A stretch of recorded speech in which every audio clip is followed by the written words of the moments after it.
Hi friends, welcome to our channel. நீங்க நம்ம சேனல்ல முந்திரி பருப்பே இல்லாம பொட்டுக்கடலை கட்லி எப்படி செய்யலாம்னு பார்க்கலாம்.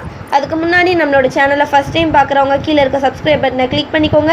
பக்கத்தில் இருக்க பெல் ஐகானையும் கிளிக் பண்ணிக்கோங்க. அப்போ தான் நாங்கள் போடுற வீடியோ நோட்டிஃபிகேஷனாக வரும். வாங்க வீடியோக்குள்ளே போகலாம்.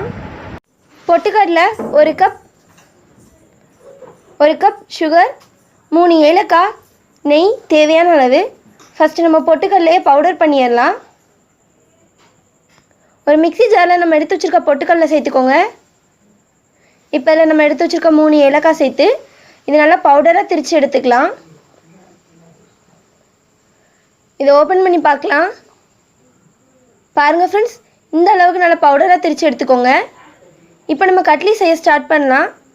ஒரு பாத்திரத்தில் 2 ஸ்பூன் நெய் சேர்த்துக்கோங்க.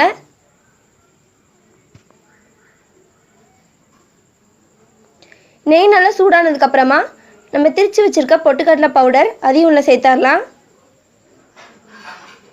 இது நல்லா வாசம் வர அளவுக்கு நம்ம கலந்து எடுத்துக்கலாம். ஸ்டவ்வை லோ ஃப்ளேமில் வச்சு இது நல்லா கலந்து விடலாம். பொட்டுக்கடலையோட வாசம் வர அளவுக்கு நல்லா கலந்து விட்டாச்சு. இப்போ இதை வேறு பாத்திரத்துக்கு மாற்றி வச்சிடலாம். இப்போ அதே பாத்திரத்தில் நம்ம எடுத்து வச்சுருக்க 1 கப் சுகர், 1/2 கப் தண்ணி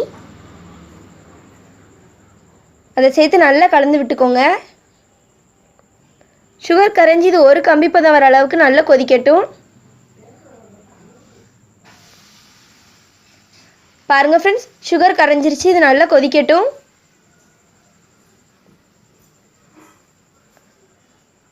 சுகர் கரைஞ்சி ஒரு 10 நிமிஷம் போல் ஆயிருக்கு. இப்போ நம்ம ஒரு கம்பிப்பதம் வந்துட்டான்னு செக் பண்ணலாம். அவ்வளோதான், நமக்கு ஒரு கம்பிப்பதம் வந்துருச்சு. இப்போ இதில் நம்ம வறுத்து திரித்து வச்சுருக்க பொட்டுக்கடலை பவுடர் அதை கொஞ்சம் கொஞ்சமாக சேர்த்து நல்லா கலந்து விட்டுக்கலாம். கட்டி எதுவுமே இல்லாமல் இதை நல்லா கலந்து எடுத்துக்கலாம்.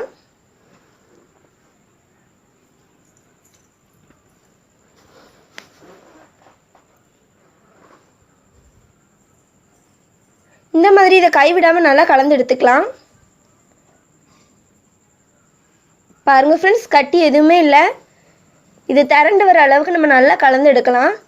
கைவிடாமல் நல்லா கலந்து விட்டுக்கோங்க. இப்போவுமே நமக்கு ஓரளவுக்கு திரண்டு வருது. இப்போ இந்த ஸ்டேஜில் நம்ம 1 ஸ்பூன் நெய் சேர்த்துக்கலாம்.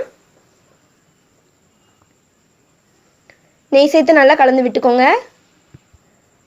பாருங்கள் ஃப்ரெண்ட்ஸ், இந்த அளவுக்கு நல்லா திரண்டு வந்ததுக்கப்புறமா இதை இப்போ வேறு பாத்திரத்துக்கு மாற்றி வைக்கலாம். நீங்கள் எந்த பாத்திரத்தில் மாற்ற போகிறீங்களோ அதில் கொஞ்சம் நெய் தடவிக்கோங்க. இப்போ இதில் நம்ம ரெடி பண்ணி வச்சுருக்க பொட்டுக்கடலை மாவு அதை மாற்றி ஒரு கரண்டியை வச்சு சமன்படுத்திக்கலாம்.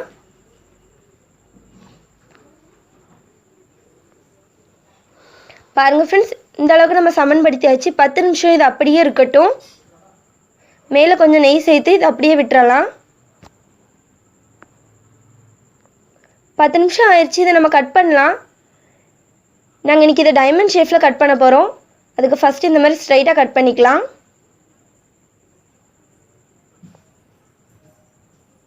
ஸ்ட்ரைட்டாக கட் பண்ணதுக்கப்புறமா இதை கிராஸாக கட் பண்ணலாம். அவ்வளோதான், கட் பண்ணியாச்சு. இதை வேறு பாத்திரத்துக்கு மாற்றி வைக்கலாம். பாருங்கள் ஃப்ரெண்ட்ஸ், நம்மளோட பொட்டுக்கடலை கட்லி எவ்வளோ சூப்பராக ரெடி ஆயிடுச்சுன்னு.